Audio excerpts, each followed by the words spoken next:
No 30º aniversário de Sofia, em um restaurante de luxo, sua sogra, Clara, entregou-lhe um envelope perolado contendo os papéis do divórcio, um presente cuidadosamente planejado pela família.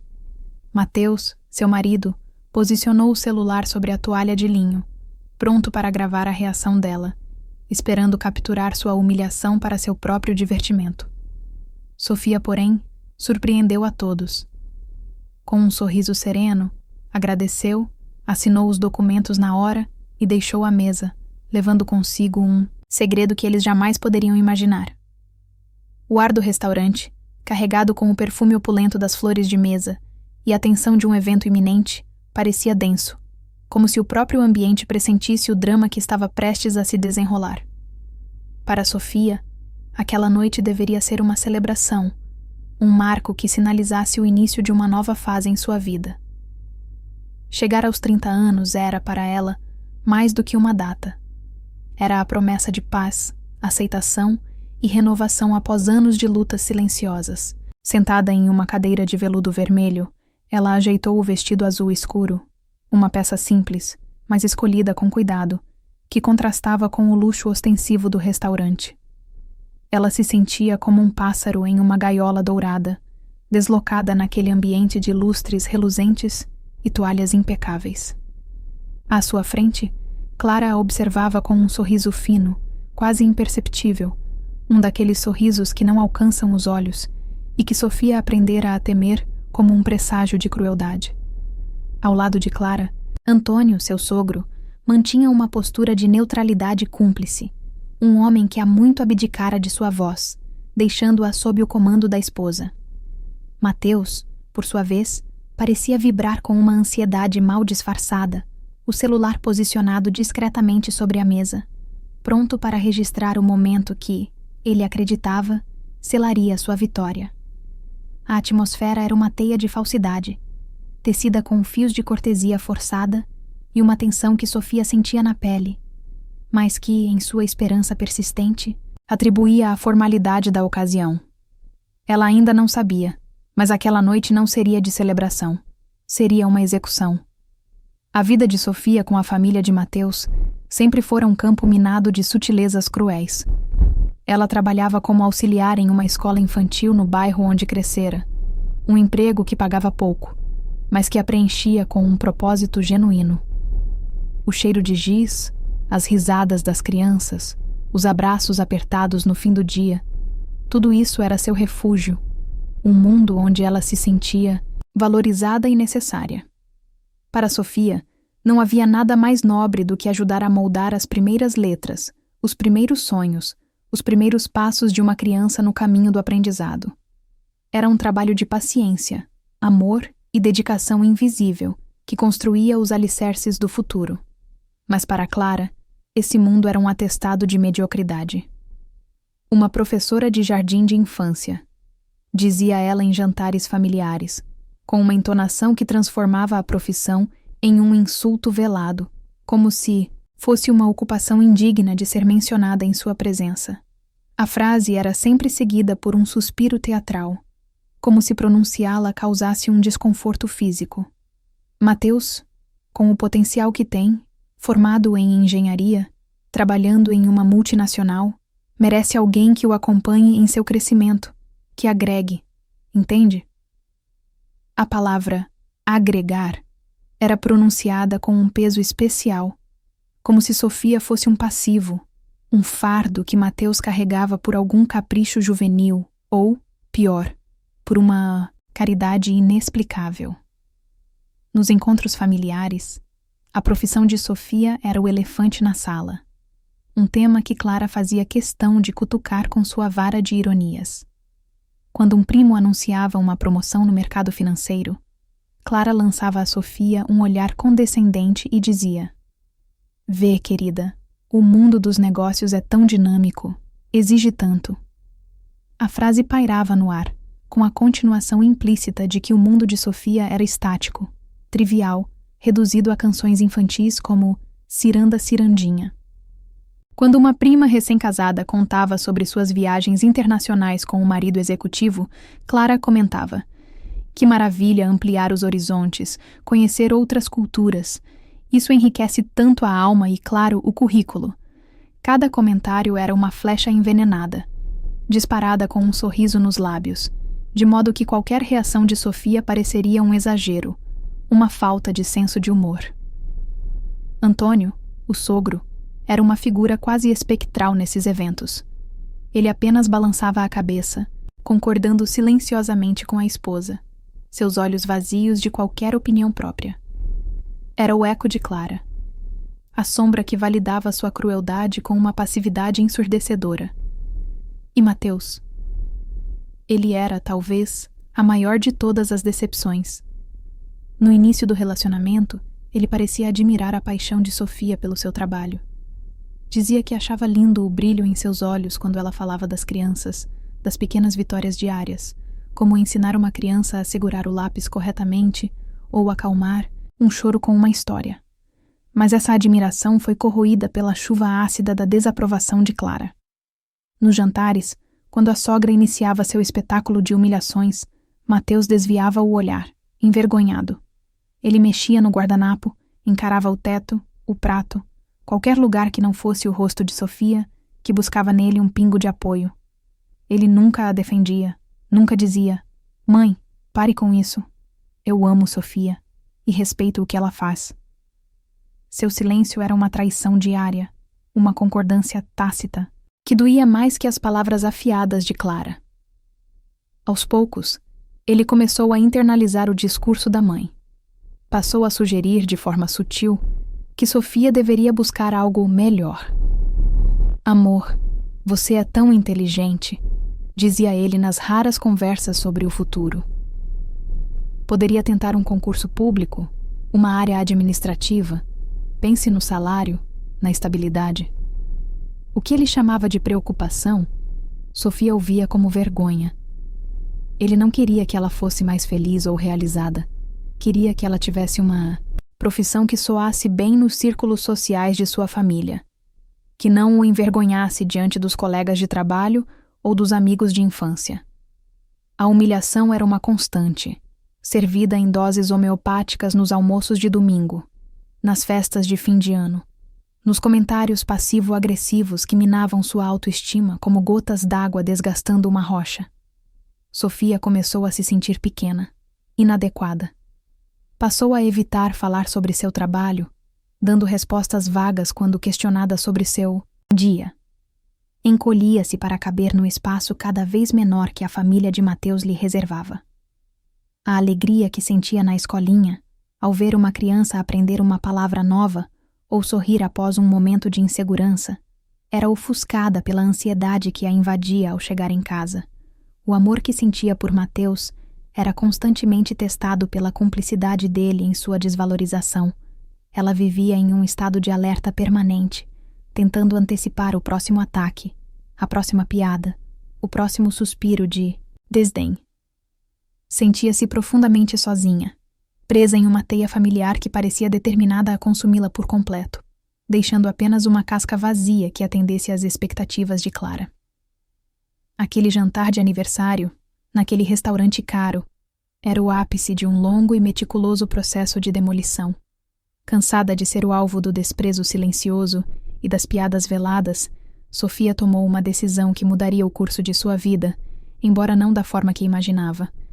Determinada a elevar seu nível, a provar que era mais do que a professorinha que a família ridicularizava, ela juntou suas economias, sacrificou suas poucas horas de descanso e matriculou-se em um curso noturno de pedagogia em uma universidade particular. Não era a USP ou a Unicamp, instituições que Clara idolatrava como símbolos de status, mas era um passo, um sonho antigo, uma forma de validar sua paixão pelas crianças e pelo ensino, e quem sabe, silenciar as críticas. As noites tornaram-se uma maratona de ônibus lotados, aulas densas e madrugadas debruçadas sobre livros, com o cheiro de café velho impregnado nos cabelos e a exaustão pesando nos ombros.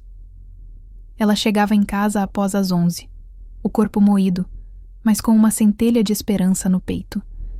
Cada conceito aprendido, cada trabalho entregue, cada nota alta no boletim era uma pequena vitória pessoal, um tijolo que ela colocava na construção de sua nova identidade. Uma identidade que não dependia da aprovação de ninguém.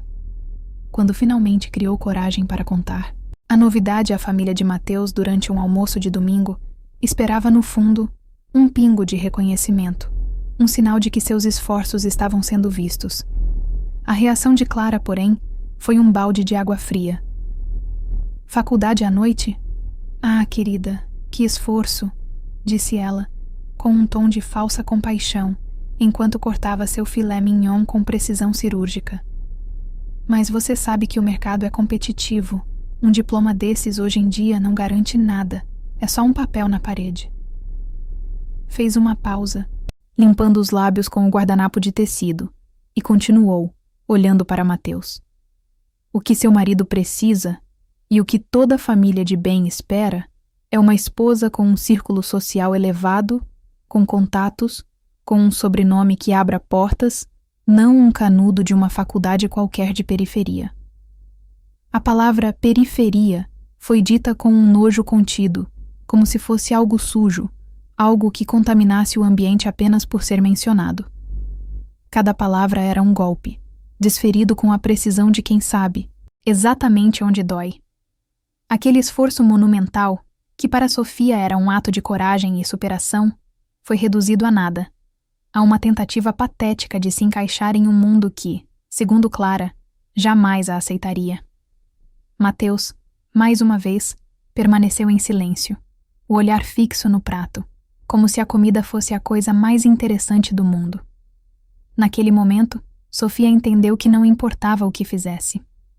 Poderia se tornar a melhor pedagoga do país, ganhar um prêmio Nobel, e ainda assim, para Clara, seria sempre a garota simples do bairro errado, a mulher que nunca seria boa o suficiente para seu filho precioso. A luta não era para ser aceita, era para sobreviver à rejeição constante, à erosão diária de sua autoestima. E sua energia para lutar estava se esvaindo. Apesar do desencorajamento brutal de Clara, Sofia persistiu. A faculdade, que antes era uma ponte para a aceitação, transformou-se em uma fortaleza pessoal. As palavras da sogra, em vez de destruí-la, acenderam nela uma teimosia feroz, uma determinação silenciosa de provar, não mais para eles, mas para si mesma, que era capaz. As noites continuaram sendo uma maratona de exaustão e aprendizado. Sofia tornou-se uma figura conhecida pelos motoristas da linha de ônibus, que a levava para casa. A moça dos livros, que cochilava com a cabeça encostada na janela fria e suada do coletivo. Em sala de aula, ela absorvia cada palavra dos professores. Participava dos debates com uma paixão que impressionava os colegas. Muitos deles, jovens que ainda não entendiam o peso de uma segunda chance. Sofia não estava ali por obrigação ou para cumprir um rito de passagem. Estava ali para reconquistar um pedaço de si mesma que a família de Mateus tentava arrancar à força. Seus trabalhos acadêmicos, que mesclavam as teorias de Piaget e Vygotsky com a experiência prática e visceral do chão de uma creche, recebiam elogios constantes. Você tem uma sensibilidade rara, Sofia, disse-lhe uma professora após a apresentação de um seminário sobre o desenvolvimento infantil. Você não apenas entende a teoria, você a sente. Nunca perca isso. Aquelas palavras eram como um bálsamo para as feridas abertas pelas críticas de Clara. Uma prova de que, em algum lugar, seu valor era reconhecido, seu esforço era visto, sua paixão era celebrada. Enquanto sua vida acadêmica florescia, seu casamento murchava. Mateus parecia cada vez mais distante. Um estranho que dividia a mesma cama, mas não a mesma vida. O apoio que ele nunca ofereceu transformou-se em uma irritação mal disfarçada. Ele reclamava do cansaço dela, das noites em que ela chegava tarde demais para cumprir suas obrigações de esposa. Reclamava do dinheiro gasto com as mensalidades e os livros, sugerindo que aquele investimento não teria retorno. Você está se matando por um sonho que talvez nem se realize, Sofia, disse ele certa noite, enquanto ela estudava na mesa da cozinha, com anotações espalhadas e uma caneca de café frio ao lado. Enquanto isso, nossa vida está parada. Meus amigos viajam, saem para jantar, e nós? Você está sempre cansada ou estudando. Ele não via o sacrifício dela como um esforço conjunto para um futuro melhor, mas como um obstáculo ao seu conforto presente. A conexão que um dia existiu entre eles dissolveu-se, substituída por um ressentimento que pairava no ar como uma névoa tóxica. Sofia percebeu, com uma dor surda no peito, que estava lutando em duas frentes, contra a hostilidade aberta de Clara e contra a indiferença corrosiva de Mateus. O ambiente na escola infantil, que sempre fora seu porto seguro, também começou a mudar.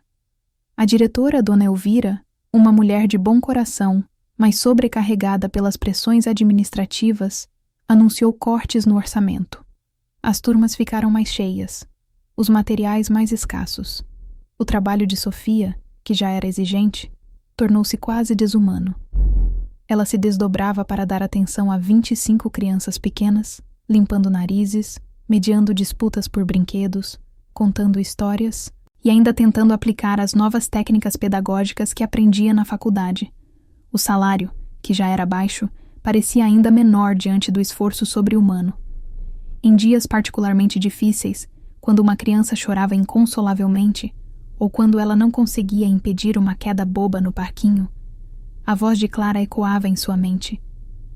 Um trabalho sem futuro, sem reconhecimento. Nesses momentos, a dúvida a assaltava. Estaria mesmo no caminho certo? Será que toda aquela luta valia a pena?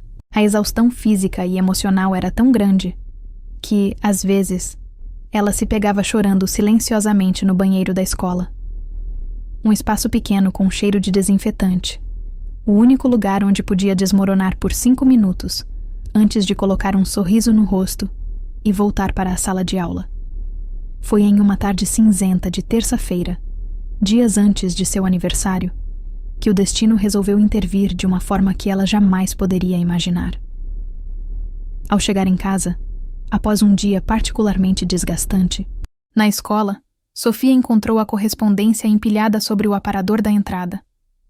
Em meio às contas de luz, água e propagandas de supermercado, um envelope se destacava. Era de um papel creme, grosso, com um brasão discreto em relevo no canto superior. Não era uma conta, não era propaganda. Era algo oficial. Seu nome completo, Sofia Mendes Ferreira, estava impresso em letras sóbrias e elegantes. O remetente era um escritório de advocacia do centro da cidade, um nome que ela nunca ouvira. Seu coração gelou. A primeira coisa que pensou foi em uma dívida antiga que desconhecia, ou talvez um problema legal envolvendo Mateus. Com as mãos ligeiramente trêmulas, ela se sentou no sofá, a mochila da faculdade ainda nos ombros, e abriu o envelope com cuidado, como se temesse que ele explodisse em suas mãos. As palavras que leu a transportaram para um passado envolto nas brumas da memória infantil. A carta falava de sua mãe, Ana, falecida há quase uma década de um câncer fulminante. Ana, com seu sorriso doce e mãos ásperas pelo trabalho incessante, criara Sofia sozinha, com o suor de seu rosto. O advogado, em uma linguagem formal e respeitosa, explicava que Ana trabalhara por mais de 20 anos como diarista e, posteriormente, como cuidadora na casa de uma senhora idosa, Dona Lúcia Albuquerque. Sofia lembrava vagamente do nome.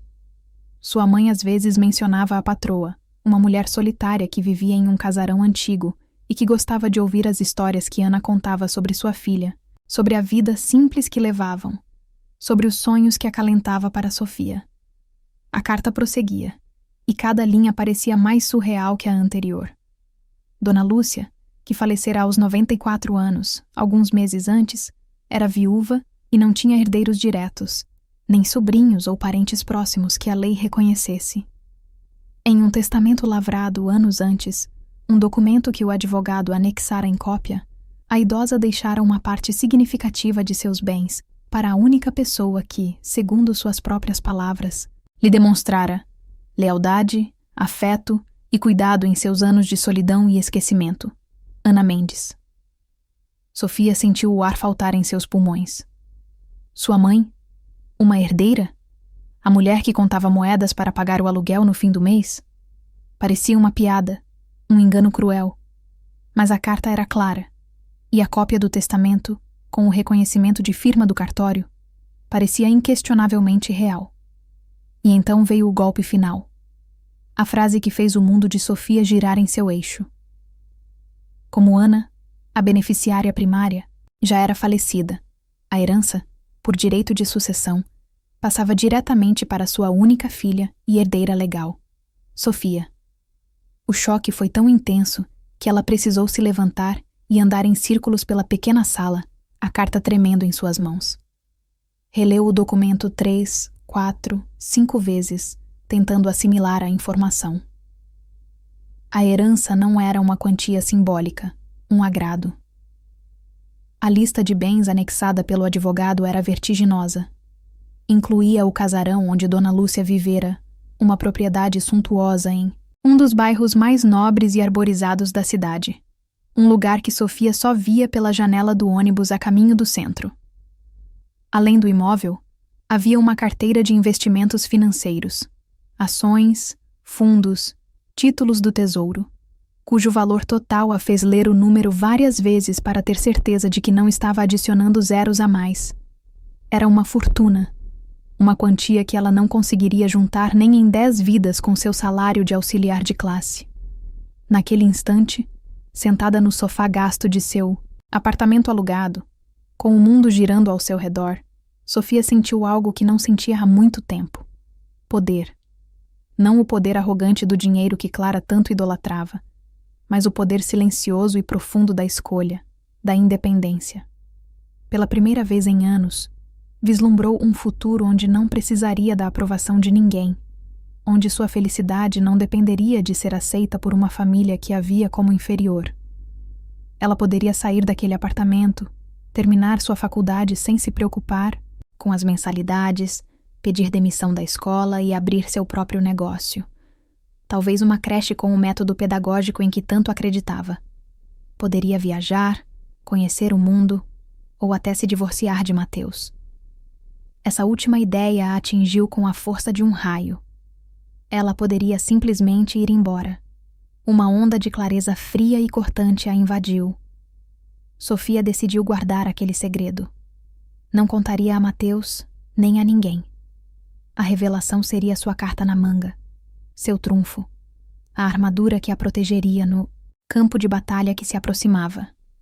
Ela sentia, com uma intuição visceral, que o jantar de seu aniversário, que Clara planejava com tanto afinco, não seria uma celebração, mas um julgamento. E pela primeira vez, ela iria para esse julgamento segurando não apenas a verdade, mas também a chave para sua própria liberdade. Os dias que se seguiram à revelação da herança foram os mais surreais da vida de Sofia. Ela se movia pelo mundo como se estivesse em um sonho, executando suas tarefas diárias no piloto automático, enquanto sua mente fervilhava com a magnitude do que havia acontecido. A carta do advogado e a cópia do testamento estavam escondidas no fundo de sua gaveta de roupas íntimas, dentro de um envelope pardo, um segredo explosivo guardado sob pilhas de sutiãs e calcinhas de algodão. Várias vezes ao dia, quando estava sozinha, ela abria a gaveta apenas para tocar o envelope, para se certificar de que era real, de que não havia sido uma alucinação provocada pelo cansaço. O peso daquelas folhas de papel era o peso de uma nova realidade, uma realidade que a assustava e a embriagava na mesma medida. Na escola, enquanto ajudava um aluno a amarrar os sapatos ou lia uma história sobre um patinho feio que se descobria cisne, Sofia sentia uma pontada de ironia. Ela era o próprio patinho feio da história, e acabara de descobrir que tinha um par de asas magníficas escondido sob a plumagem modesta. A descoberta da herança aguçou seus sentidos de uma forma extraordinária. Ela começou a observar a família de Mateus com uma clareza que nunca tivera antes, como se uma névoa tivesse se dissipado, revelando os contornos nítidos e feios da manipulação e do desprezo que sempre estiveram ali, mas que sua esperança e seu amor por Mateus a impediam de enxergar plenamente. A insistência de Clara em organizar o jantar de aniversário em um restaurante caro, por exemplo, agora soava completamente diferente aos seus ouvidos. 2 dias após receber a carta, Clara ligou, sua voz melado artificial, pegajoso e falso. Sofia, querida, já decidimos o lugar para sua comemoração. Um restaurante italiano maravilhoso, super exclusivo. Quero fazer algo especial para você. Um evento à sua altura para celebrar essa data tão importante. Antes, Sofia teria se agarrado a essas palavras com uma gratidão desesperada, vendo-as como um ramo de oliveira, um sinal de que seus esforços na faculdade talvez estivessem começando a ser reconhecidos. Mas agora, com o conhecimento da herança, guardado em seu coração como um tesouro, ela via a armadilha por trás da gentileza. A expressão à sua altura não era um elogio, era o prenúncio de uma humilhação planejada para acontecer em um palco grandioso. O comportamento de Mateus também se tornou transparentemente suspeito. Ele, que mal se lembrava da data de seu aniversário nos anos anteriores, de repente mostrava-se animadíssimo com a festa surpresa que sua mãe estava organizando. Você vai adorar, amor. Mamãe está caprichando, dizia, com um brilho estranho nos olhos, um entusiasmo que não combinava com a apatia que vinha demonstrando há meses. Ele trocava mensagens de texto constantes com a mãe e a irmã, sorrindo para a tela do celular de um jeito conspiratório. Quando Sofia passava por perto, ele virava o aparelho rapidamente, como um adolescente escondendo uma conversa proibida. A cumplicidade entre ele, Clara e Antônio era palpável. Antônio, em uma rara demonstração de iniciativa, também ligou para ela, sob o pretexto de confirmar o endereço. Sua sogra preparou uma grande surpresa, Sofia. Esteja linda. Você vai se emocionar, disse ele, com um sorriso na voz que parecia o de um cúmplice satisfeito, alguém que sabe o final do filme e se delicia com a ignorância da protagonista. Sofia concordou com tudo, desempenhando com maestria o papel da nora ingênua e grata. Nossa, Clara, não precisava de tanto, disse ao telefone. Que gentileza da parte de vocês. Estou muito feliz. Cada palavra era uma peça, que ela movia em seu próprio tabuleiro de xadrez, um jogo silencioso que só ela sabia que estava sendo jogado. Enquanto eles planejavam sua emboscada, Sofia planejava sua defesa, e sua defesa seria a verdade. Ela entrou em contato com o advogado, Dr. Mendes, um senhor de voz calma e paternal, que a tratou com uma dignidade que ela não recebia em sua própria casa. Foi ao escritório dele em uma tarde em que mentiu a Mateus, dizendo que tinha uma aula extra na faculdade. O prédio imponente no centro da cidade, com seu mármore frio e elevadores silenciosos, a intimidou por um momento, mas a sensação se dissipou assim que Dr. Mendes a recebeu. Ele explicou pacientemente cada cláusula do testamento, cada detalhe sobre os investimentos, cada passo do processo de inventário. Falou sobre Dona Lúcia, a patroa de sua mãe, descrevendo-a como uma mulher de personalidade forte, mas muito solitária, que via em Ana uma confidente, quase uma filha. Sua mãe falava muito de você para ela, Sofia, disse o advogado, e os olhos de Sofia se encheram de lágrimas. Dona Lúcia sentia que, ao deixar essa herança para sua mãe, estava de alguma forma garantindo o futuro da filha que Ana tanto amava e pela qual tanto se sacrificava. Naquele momento, a herança deixou de ser apenas dinheiro e propriedades. Tornou-se um legado de amor, um elo final e poderoso com a mãe que ela perdera tão cedo. Ao sair do escritório, com cópias autenticadas dos documentos mais importantes guardadas em sua bolsa, Sofia se sentia outra mulher. A validação que buscara por tanto tempo na família de Mateus e que lhe fora negada com tanta crueldade viera de uma fonte inesperada, do afeto póstumo de uma estranha e do amor eterno de sua mãe. Ela não precisava mais da aprovação deles. Não precisava mais se diminuir para caber no mundo mesquinho deles. A gratidão que sentia era imensa, mas vinha com um senso de responsabilidade. Ela honraria a memória de sua mãe e a generosidade de Dona Lúcia, vivendo uma vida plena, livre da toxicidade que quase a consumira.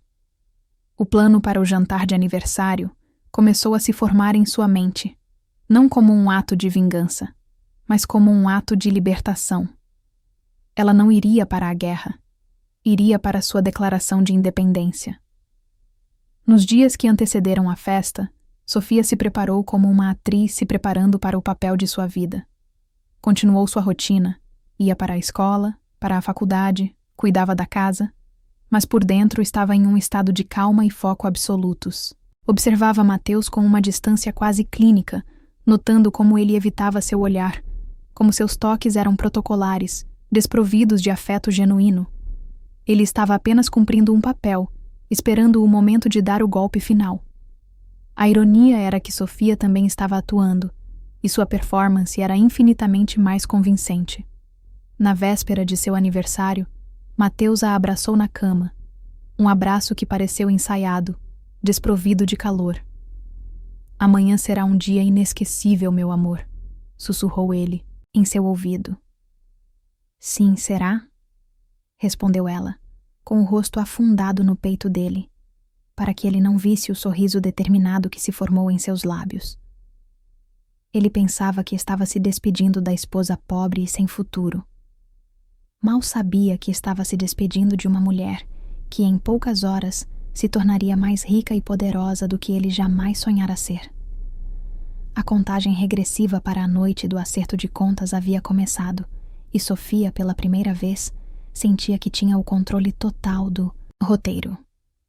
O presente que Clara preparara com tanto esmero seria, de fato, o marco de uma nova vida para Sofia. Mas o resultado final seria muito diferente do que a sogra havia planejado em seus sonhos mais maldosos. A noite do 30º aniversário chegou com um céu de veludo escuro, salpicado de estrelas indiferentes ao drama que estava prestes a se desenrolar na terra. Sofia se arrumou com um cuidado ritualístico, uma calma que era a antítese da tempestade que se formava no horizonte de sua vida. Escolheu um vestido preto de corte simples e tecido fluido, comprado em uma liquidação meses antes. Não era uma peça de grife, mas em seu corpo, transformado pela nova autoconfiança, adquiria uma elegância discreta e poderosa. Prendeu os cabelos em um coque baixo, deixando alguns fios soltos para emoldurar o rosto, e aplicou uma maquiagem leve, apenas um batom vermelho escuro, como um ponto de coragem em seus lábios. Ao se olhar no espelho do quarto, não viu a moça cansada e insegura de semanas atrás. Viu uma mulher no limiar de sua própria história, uma soberana prestes a reivindicar seu reino.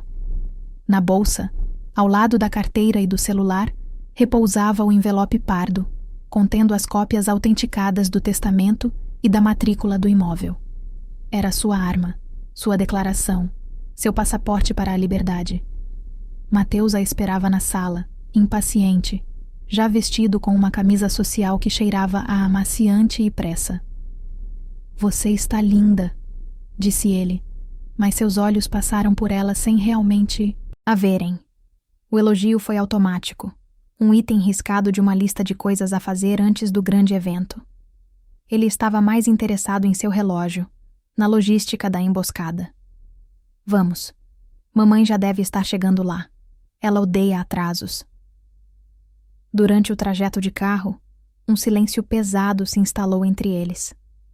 Mateus tamborilava os dedos no volante, uma melodia nervosa que traía sua ansiedade.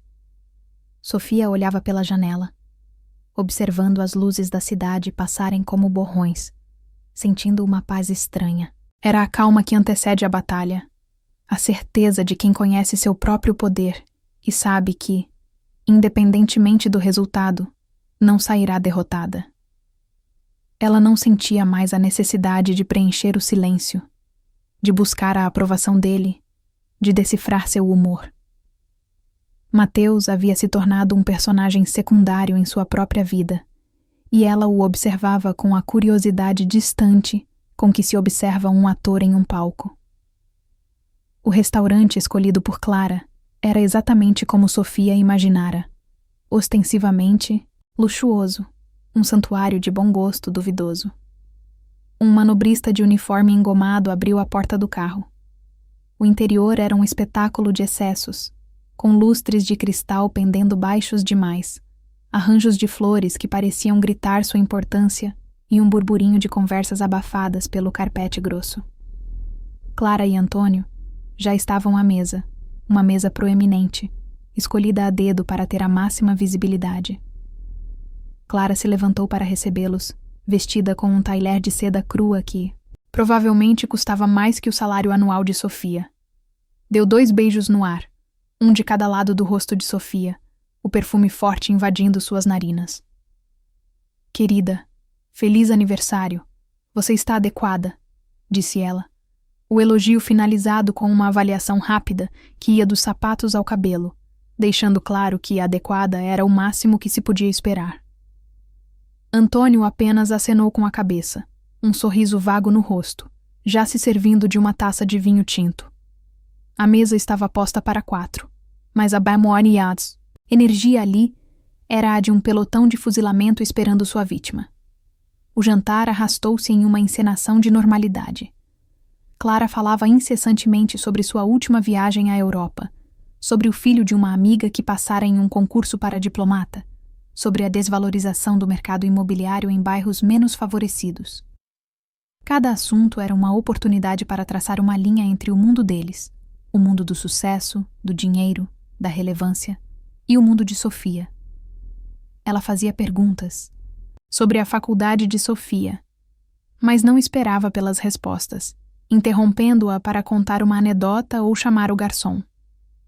Era uma performance, um monólogo projetado para reafirmar seu status e diminuir Sofia antes do golpe final. Sofia, por sua vez, comia lentamente, saboreando a comida cara que, em breve, poderia comprar quando quisesse. Respondia às perguntas com monossílabos, sorrindo serenamente, uma calma que começava a perturbar o roteiro de Clara. A sogra esperava uma nora ansiosa, tagarela, desesperada por aprovação. Em vez disso, encontrou uma esfinge, uma mulher tranquila e observadora, que parecia se divertir com o espetáculo. Mateus estava visivelmente tenso. Bebia seu vinho rápido demais, e seu celular, colocado discretamente ao lado do prato, piscava com notificações que ele lia de soslaio. Ele era um péssimo ator, sua culpa e ansiedade transbordando em cada gesto. Tentava puxar assuntos triviais, futebol, trânsito, mas suas palavras morriam no ar, engolidas pela tensão que emanava de Clara. Ele era um fantoche no teatro dela, e os fios estavam começando a ficar visíveis demais. Em um momento, enquanto Clara descrevia com detalhes a suíte presidencial do hotel em que ficara em Paris, Sofia sentiu um impulso de pena por Mateus. Ele trocara a chance de um amor genuíno, de uma parceria real, pela aprovação de uma mãe que o via mais como um projeto de sucesso do que como um filho. Estava tão aprisionado naquela teia quanto ela, com a diferença de que acreditava que sua prisão era um palácio. Finalmente, após o prato principal ser retirado, Clara sinalizou para o garçom. Era a hora. Bem, acho que chegou o momento mais esperado da noite, disse ela, sua voz subindo um tom, projetada para alcançar as mesas vizinhas. O presente de Sofia. Sorriu, um sorriso largo e predatório, os olhos brilhando com antecipação. Antônio ajeitou-se na cadeira, ajustando o nó da gravata, como um espectador se preparando para o clímax. Mateus, o diretor amador, daquela tragédia, pegou seu celular. Não tentou mais disfarçar, apontando o aparelho abertamente na direção de Sofia, o dedo indicador pronto para pressionar o botão de gravar. A luz vermelha discreta que indicaria a gravação ainda não estava acesa, mas a intenção era clara como o cristal do lustre acima de suas cabeças. Ele queria capturar o momento exato em que o mundo de Sofia desmoronasse, o close-up de seu rosto se contorcendo em dor e humilhação, a trilha sonora de seus soluços. Com um gesto teatral, Clara tirou de sua bolsa de grife um envelope retangular de papel perolado, que cintilava sob a luz do restaurante. Era elegante, caro e completamente desprovido de calor humano. Sofia, querida, começou ela, a voz um veneno doce. Nós, como sua família, pensamos muito no que lhe dar. Algo que fosse significativo, algo que representasse uma mudança real em sua vida, um passo em direção a um futuro que você merece. Deslizou o envelope pela toalha de linho branco, fazendo-o parar, exatamente em frente a Sofia. O silêncio na mesa era absoluto. As conversas das mesas ao redor pareciam ter se distanciado. Um zumbido indistinto no fundo. O universo de Sofia se reduziu àquela mesa. Aqueles 3 rostos que a encaravam com uma expectativa cruel, e ao envelope branco que continha sua sentença. Ou, como ela agora sabia, sua carta de alforria. Sofia olhou para Clara, depois para Antônio, e por último, para Mateus, que a encarava por cima da tela do celular, o rosto tenso de antecipação. Respirou fundo, não de medo, mas de preparação. O espetáculo estava prestes a começar, e pela primeira vez, ela era a diretora. O envelope perolado repousava sobre a toalha de linho como uma promessa de gelo. Sofia o encarou por um longo momento, sentindo os olhares de seus 3 algozes fixos nela, pesados como pedras. O mundo ao redor parecia ter se dissolvido em um borrão de luzes e murmúrios.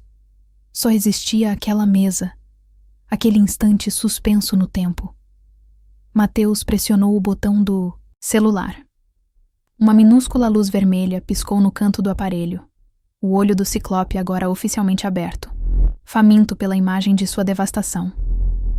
Clara sorria, um sorriso de Mona Lisa macabra, a satisfação antecipada repuxando os cantos de seus lábios perfeitamente contornados.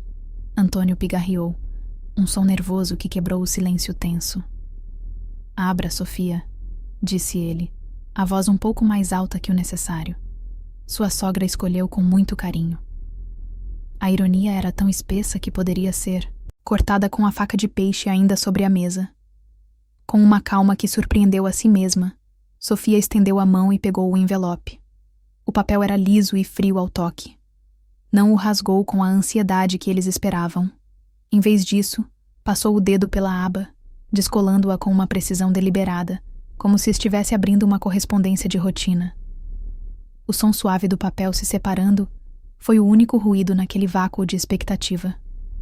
De dentro, ela puxou um maço de folhas dobradas. O papel era diferente, mais comum, o tipo usado em escritórios. No topo da primeira página, o cabeçalho de um conhecido escritório de advocacia especializado em direito de família saltou aos seus olhos. E, logo abaixo, as palavras que deveriam ser sua ruína. Petição de divórcio litigioso. Seu cérebro registrou a informação sem choque, sem pânico. Era exatamente o que ela esperava. Apenas a palavra litigioso adicionava uma camada extra de crueldade.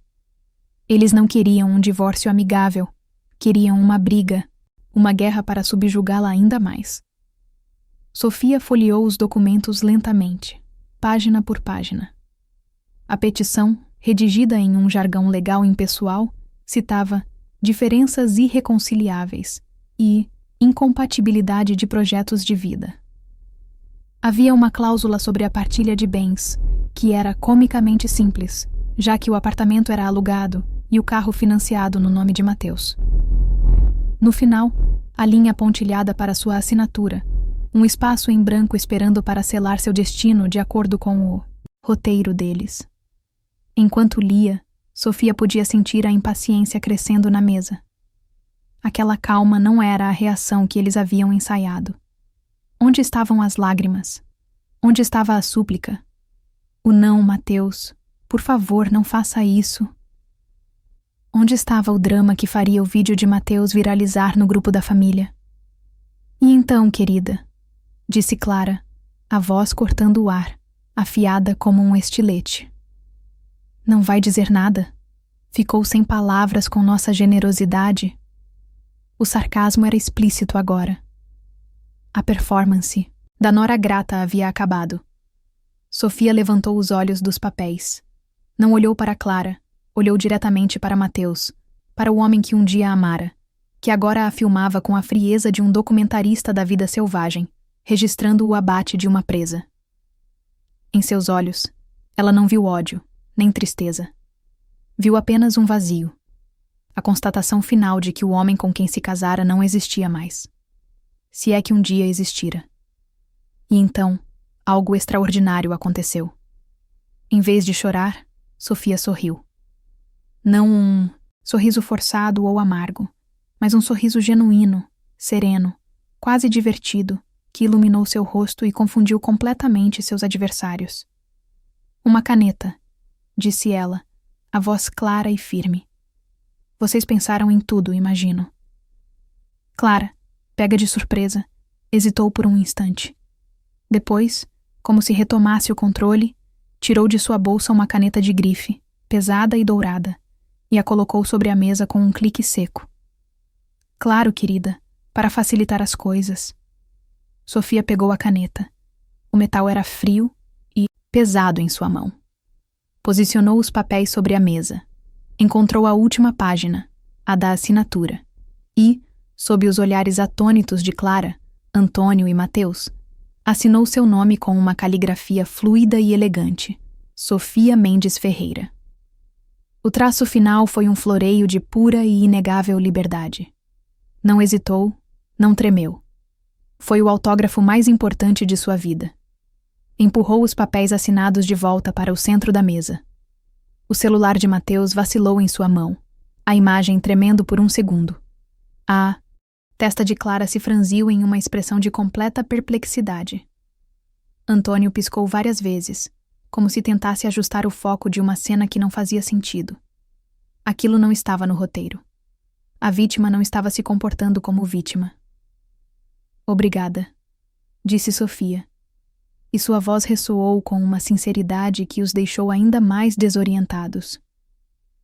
Este é, sem a menor sombra de dúvida, o melhor e mais libertador presente de aniversário que já ganhei em toda a minha vida. O queixo de Clara caiu, literalmente, sua boca formando um pequeno O de choque, a máscara de arrogância se estilhaçando em 1000 pedaços. Antônio piscou mais rápido, como se tentasse despertar de um pesadelo. Mateus baixou o celular, esquecendo-se completamente de sua gravação. O quê? Balbuciou ele, a palavra saindo como um sopro. Você está assinando assim, sem discutir? Discutir o quê, Mateus? Respondeu Sofia, e pela primeira vez havia um toque de aço em sua voz. Que vocês são cruéis, que planejaram me humilhar publicamente no meu aniversário? Que você é um covarde que se esconde atrás da saia da sua mãe? Não há nada para discutir, apenas para constatar. E para agradecer. Vocês me deram minha liberdade de bandeja. E então, antes que eles pudessem se recuperar do primeiro choque, Sofia desferiu o segundo, o golpe de mestre que guardara com tanto cuidado. Com a mesma calma deliberada, inclinou-se, abriu sua bolsa e tirou o envelope pardo. Ele parecia modesto, quase pobre, em comparação com o envelope perolado de Clara, mas continha um poder infinitamente maior. Colocou-o sobre a mesa, ao lado dos papéis do divórcio. Já que estamos em uma noite de presentes que mudam vidas e de grandes revelações, começou ela, a voz agora com um timbre de autoridade que fez todos na mesa se encolherem. Eu também tenho uma novidade para compartilhar com vocês. Fez uma pausa, olhando ao redor. As mesas vizinhas, que antes apenas observavam com curiosidade, agora estavam em silêncio, completamente cativadas pelo drama. Os garçons pararam a uma distância respeitosa. O restaurante inteiro havia se tornado seu palco. Alguns dias atrás, continuou, olhando diretamente nos olhos de Clara, descobri que a vida às vezes tem um senso de justiça poético e maravilhoso. Descobri que a bondade e a lealdade da minha mãe, qualidades que vocês nunca souberam valorizar e que sempre foram motivo de desprezo para vocês, foram recompensadas de uma forma que vocês, em sua obsessão por status e dinheiro, jamais poderiam conceber. Abriu o envelope pardo e tirou de dentro a cópia do testamento. desdobrou o documento e o alisou sobre a mesa. Eu recebi uma herança, anunciou, e as palavras soaram como um trovão no silêncio do restaurante. Uma herança deixada pela antiga patroa da minha mãe, Dona Lúcia Albuquerque. Uma herança que inclui. Fez uma pausa, saboreando cada palavra. Uma casa em um dos bairros mais caros desta cidade e uma independência financeira que me permite, nunca mais, em toda a minha vida, ter que ouvir de ninguém que eu não sou à altura. O impacto daquelas palavras foi imediato e devastador. O rosto de Clara passou do choque para a incredulidade e, em seguida, para uma palidez cadavérica. Antônio engoliu em seco, o pomo de Adão subindo e descendo em seu pescoço. Mateus, por sua vez, olhava para Sofia como se a visse pela primeira vez. O celular caiu de sua mão sobre a mesa com um som surdo. A tela escura agora refletindo o rosto atônito de um homem que acabara de perceber que jogara fora um bilhete de loteria premiado no exato momento em que o prêmio era anunciado. A esposa que ele desprezava, a professorinha que o envergonhava, era agora, inacreditavelmente, uma herdeira. E ele acabara de assinar os papéis que o separavam dela e de sua fortuna, para sempre. O silêncio que se seguiu à revelação de Sofia foi mais profundo e mais pesado do que qualquer ruído. Era um vácuo, um buraco negro de choque que sugou todo o ar daquela mesa. Clara estava congelada, a boca ainda ligeiramente aberta, os olhos fixos no testamento sobre a mesa, como se fosse uma serpente prestes a dar o bote. Sua mente, tão rápida para a maldade e para o cálculo social, simplesmente não conseguia processar a informação. A narrativa que construíra por anos, a de Sofia como uma coitada, uma usurpadora de status inferior, desintegrara-se em segundos, e o que restou foi uma realidade humilhante. A nora que ela tentara esmagar era agora, por um golpe do destino, mais rica e mais poderosa do que ela talvez jamais fosse. A caça havia virado a caçadora, e a armadilha que Clara montara com tanto esmero fechara-se sobre ela mesma. Antônio, pela primeira vez, parecia ter uma expressão própria, uma mistura de espanto e um pavor quase cômico. Olhava de Sofia para a esposa e de volta para Sofia, como se assistisse a uma partida de tênis em que uma das jogadoras sacasse um canhão. Abaixou os olhos, encarando o próprio colo, um homem derrotado que finalmente percebia que apostara no cavalo errado. Sua cumplicidade silenciosa, sua passividade conveniente, agora lhe custavam a vergonha de estar associado a aquele fiasco monumental. Mateus, por sua vez, estava catatônico. O celular, esquecido sobre a mesa, era um epitáfio para sua estupidez. Olhava para Sofia, para a mulher serena e forte à sua frente, e a imagem não se encaixava com a figura frágil que ele e sua mãe haviam tentado criar e destruir. A percepção do que perdera, não apenas o dinheiro, mas a mulher que subestimara tão profundamente, começou a despontar em sua mente com a clareza dolorosa de uma manhã de ressaca. Ele não apenas se divorciara de uma herdeira, revelara-se um homem pequeno, cruel e manipulado. E tudo isso fora testemunhado por um restaurante inteiro. E então o silêncio foi quebrado, não por ninguém da mesa, mas por um aplauso solitário que veio de um canto do salão. Era o garçom que o servira, um jovem de olhar atento que assistira a tudo à distância. Seu aplauso foi hesitante no início, mas depois firme, e como uma faísca em palha seca, contagiou o ambiente. Uma senhora em uma mesa próxima, que ouvira claramente a declaração de Sofia, começou a aplaudir também. Depois, seu marido. Em segundos, uma onda de aplausos se espalhou pelo restaurante. Eram os outros clientes, estranhos que, mesmo sem conhecer toda a história, entendiam a essência do que acontecera ali. Viram uma mulher ser encurralada, e em vez de sucumbir, erguer-se com uma dignidade e uma força admiráveis. Eram aplausos para a coragem, para a reviravolta, para a justiça poética que raramente se vê fora das telas de cinema. Sofia sentiu o rosto corar. não de vergonha, mas de uma emoção avassaladora. Olhou ao redor e viu os rostos sorridentes de estranhos, pessoas que a apoiavam, que celebravam sua vitória. Era a validação mais pura e inesperada que poderia receber. Levantou-se, a postura ereta, o queixo erguido. Alisou o vestido preto, um gesto simples que pareceu carregar todo o peso de sua transformação. Olhou uma última vez para os 3 rostos pálidos e chocados à sua frente. Não havia mais nada a ser dito. Sua vitória não precisava de um discurso. O silêncio deles, contrastando com os aplausos do restaurante, era a mais eloquente das conclusões. Com uma serenidade que era sua maior vingança, Sofia virou as costas para a mesa, para o casamento fracassado, para os anos de humilhação, e caminhou. Cada passo para fora daquele restaurante era um passo em direção à sua nova vida. O som dos aplausos a acompanhou como uma trilha sonora até a porta, um hino à sua libertação. Ao passar pela porta giratória e sentir o ar fresco da noite em seu rosto, respirou fundo, um ar que parecia mais limpo, mais leve. Não olhou para trás. Não precisava. O passado estava onde deveria estar, atrás dela, reduzido a uma memória de uma peça teatral mal ensaiada em que os vilões acabaram se tornando os palhaços. O presente cruel de Clara não fora o fim de sua história, fora o prólogo. Verdadeiro best-seller de sua vida estava apenas começando a ser escrito.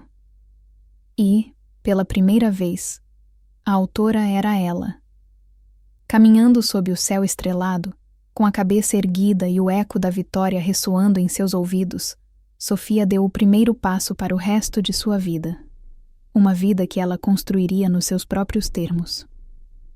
Essa história nos lembra que, às vezes, os maiores presentes vêm nos pacotes mais cruéis, e que nossa força mais verdadeira floresce justamente quando tentam nos enterrar. A jornada de Sofia é um testemunho da resiliência humana, da capacidade de transformar dor em poder, humilhação em triunfo. Espero que vocês tenham se emocionado e vibrado com essa virada de jogo tanto quanto eu ao contá-la. Histórias como essa nos conectam, nos inspiram e nos lembram que não estamos sozinhos em nossas lutas. Agora, quero saber a opinião de vocês. O que sentiram com essa reviravolta? Que nota dariam à coragem de Sofia, de 0 a 10? Deixem nos comentários. Leio todos e adoro ver suas reações.